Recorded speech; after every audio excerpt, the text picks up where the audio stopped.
Welcome in to another episode of my Dynasty Fantasy Football YouTube.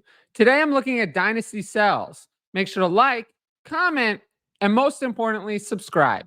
Let's get into our first player, Isiah Pacheco. So I do like Pacheco, but I'm starting to hear some warning signs lately that are giving me some concerns. He's a 25-year-old former 7th-round pick entering year 3. Now, this was all true before, so that hasn't changed anything.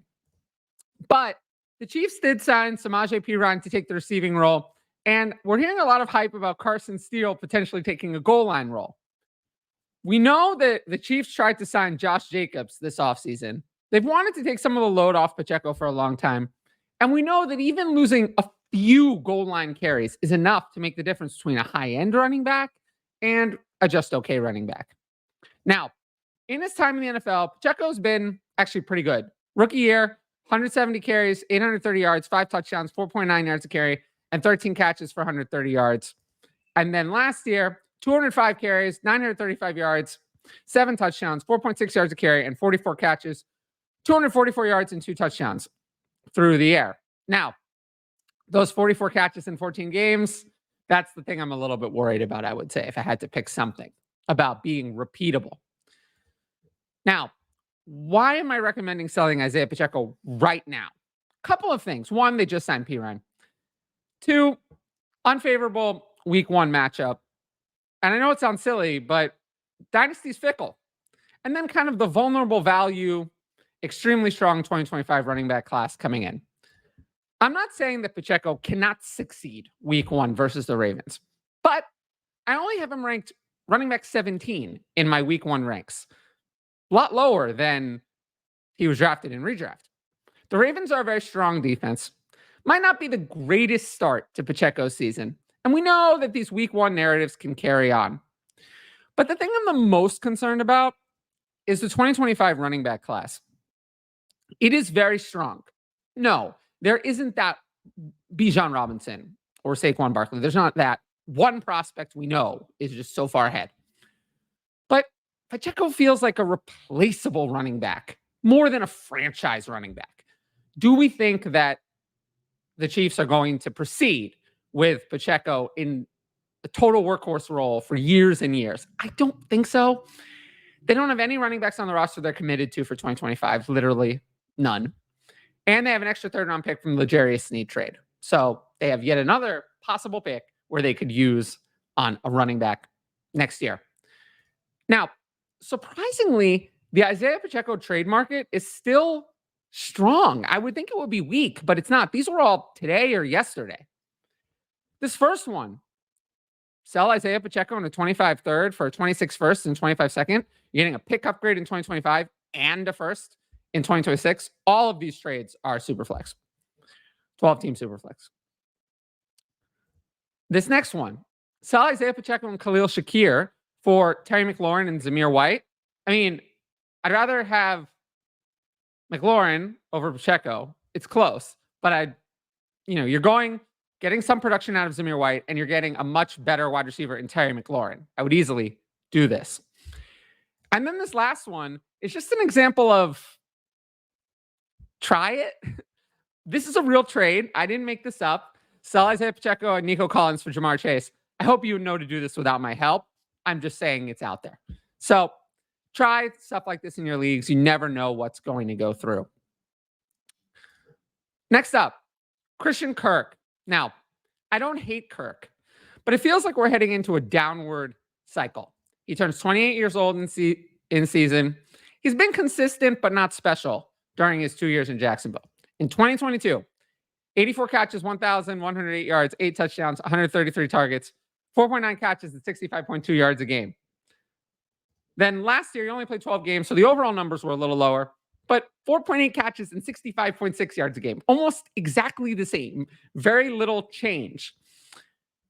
Now, why does this leave Christian Kirk as a dynasty sell? He can be cut in 2025. There's little opportunity to gain dynasty value. Brian Thomas is more exciting, and Kirk provides start value right now for contenders. So we'll go through that part by part. Part 1, Kirk is in a critical year for his contract. The Jaguars can release him in 2025, saving $13.7 million against the cap. They have Gabe Davis locked in next year at a very low cap hit. He's going to be there. Obviously, they have Brian Thomas. If Brian Thomas is really good, are they going to pay Christian Kirk $27 million? Or are they going to take a $13.7 million savings and release him, or even try to trade him and they'd have similar savings? That's something that they could do. But beyond that, what could Kirk really do to gain dynasty value? We know what he is at this point. He's put up basically identical stat lines the last 2 years. He struggled with injuries last year. Still cannot get on the field in 2 wide receiver sets. It made no difference that Calvin Ridley and Zay Jones were replaced with Brian Thomas and Gabe Davis in the preseason, in practices, and whatever. Kirk is a slot-only wide receiver for the Jaguars. Period. That's just how they see him. So, with that said, Kirk is still a startable player for contenders, though. Now, I only have him wide receiver 36 in my week 1 ranks. Maybe I'm lower on him than most. If you want to see those week 1 ranks, sign up for the Patreon up there, patreon.com/fantasyadvice. But still, contenders can start him. So he is a player that people might be interested in buying. Now, how do you trade Christian Kirk away? There's a few different possibilities. Number one, you do something like this, the kind of dynasty value trade. Sell Christian Kirk and Derrick Henry for Chris Olave and Gus Edwards. Obviously, I don't care about Gus Edwards, but Chris Olave is a young wide receiver. You're getting out of 2 aging, descending assets for a young stud wide receiver in Chris Olave. I'd love to do that. Sell Christian Kirk for 225 seconds. That's probably the going rate if you want to sell him.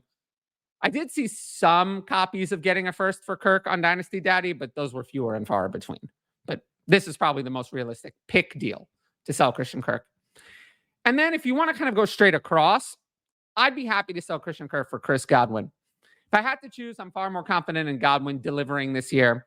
To me, Kirk is fading away and Godwin hype is growing as he, unlike Kirk, Godwin plays in the slot in 3 wide receiver sets and sees the field in 2 wide receiver sets. Kirk only plays the slot. So I'm starting to lean more toward Godwin and away from Kirk. And these are ways that you can move on from Kirk in Dynasty. Now, if you like my YouTube content, you should sign up for the Patreon. You get my rankings, which include start-sit rankings. They're up on the Patreon now. Access to the Discord and the ability to ask in advance questions for the YouTube videos. Tiers begin at just $6 a month and include all of that. Redraft is basically over, but start-sit content will only be on the Patreon. And I won't be doing any redraft videos. The videos will all be Dynasty videos. So if you want my redraft and start-sit related content, that will only be on the Patreon, not on Twitter, not on YouTube, only on Patreon. If you want to know more about the Patreon, specifically start-sit, check out my why you should join the Patreon video on the channel. I did one this week as well, which I think detailed a lot of what I'm offering for start-sit. So I would love it if you check those out and signed up for the Patreon. Top right corner, patreon.com/fantasyadvice. And I really appreciate everyone who signed up and any new patrons who join. It really helps my independent content grow. But with that said, let's jump into our next player. Now, our final player is Jermaine Burton. So this recommendation has absolutely nothing to do with Burton's college profile, although it's kind of important to note that despite playing at Georgia for 2 years and then Alabama for 2 years, Burton's stats never matched the tape or the talent level he was supposed to have. In 10 games, 27 catches, 404 yards, and 3 touchdowns in 2020. Then in 14 games, actually fewer catches, 497 yards and 4 touchdowns in 2021. Then he went to Alabama, and he was better, but still just had 40 catches, 677 yards, and 7 touchdowns in 13 games in 2022. And then in 2023, 39 catches, 798 yards, and 8 touchdowns in 13 games. Now, while all of these numbers are nice, especially this last year, is nice at top competition, these are not numbers of a high-end prospect. You would think a high-end prospect would have a year with more than 40 catches. That's not a lot of volume. That's 3 a game. So, yeah, it could be a lot better of prospect. Now, why is Jermaine Burton a dynasty sell? There are some character / work ethics concerns. He's buried on the depth chart, and one last sell window, which might be in the middle of closing as we speak. I usually fight against these mysterious character concerns coming into the NFL. There were people talking about this with Jermaine Burton. It was talked about a lot as to why he fell in the draft. But now we're seeing them once again. And this was just published in The Athletic. And I'll quote it, not take it out of context like certain aggregators do. This was written in the article word for word. He, meaning Burton, has not been in the vicinity of where he needs to be as a professional. That's very bad. It's very bad, right? The Athletic is not a garbage publication. They don't usually say things like that about players. If anything, I think they're overly positive. The beat writers and people who are published in The Athletic, I actually think are a little bit sometimes on the Kool-Aid about their teams. They want to say great things, exciting things. This is not an exciting thing. This is a very bad thing. So if you ever hear anything bad, I tend to believe it. Generally, the beat reporters are overly positive. So this is not good. And then number two, Burton is buried on the depth chart. And I'm not talking about the nonsense depth chart that Zach Taylor didn't care about and took 5 minutes making. I'm not talking about that one. I'm talking about where he actually is in the pecking order. This same article from The Athletic believes that Burton is behind players like Trenton Irwin and Charlie Jones. Forget about Andre Yoshivas, who's way ahead. Now, might there be some exaggeration there? Yes, especially long term. But if you told me Burton's a healthy scratch for week one, that's actually exactly what I expect. I do not expect Burton to be a relevant part of the week one roster. At the absolute best, he's wide receiver 4 behind Chase, Higgins, and Yoshivas. Now, Jamar Chase and his contract is giving you one last sell window for Jermaine Burton. I might look silly on this in a bit, but I fully believe Chase signs a new contract and plays week one. I have not been concerned about this really at all. I tend to believe that from past experience that outside of Le'Veon Bell, every player, and Melvin Gordon, I suppose, that year as well, another year later, every other player has signed the contract, has not missed games. And I don't think that's going to happen here either. I think Chase is going to sign the contract. He's back at practice right now and play week one. In that situation, Burton's value will drop. I think this is your last chance to get something for Jermaine Burton. Now, what can you do? Here's some trades. There's some trades on Dynasty Daddy that actually are better than I thought. I thought the value would be lower. It's not. Because I think there are some very loud and wrong voices who have been insistent that Jermaine Burton is going to have a week one role. Now that I think they're finally realizing how wrong they were. Sell Jermaine Burton for Joshua Palmer. I'll take the player that will actually do something this year in Joshua Palmer. Easily. Easy choice. Sell Jermaine Burton for 25 seconds. There are a couple versions of this. I'd even add a third or hopefully a fourth to Burton to do this. But obviously this is better. I love this. And then sell Burton plus a 26-second for Terry McLaurin. I'd be happy to buy into McLaurin at this cost. Easy for a contender to do a deal like this. Now, I have a couple of Patreon questions. I'm going to run through them real quick and then end the video. Hey, Tyler, how long do you usually give rookie players in redraft to show you something in shallow bench leagues? Not as long as you think. I'm not cutting a player like Brooks, but for rookie wide receivers who are not like the first round picks, they got to show something really quickly. Like Jalen Polk, Adonai Mitchell, Ladd McConkey, Keon Coleman. If they're really buried, maybe 3 or 4 weeks, but it's hard. Like someone like Jalen McMillan, 1 week. I mean, if it's not there, just move on. So that's kind of my opinion on that.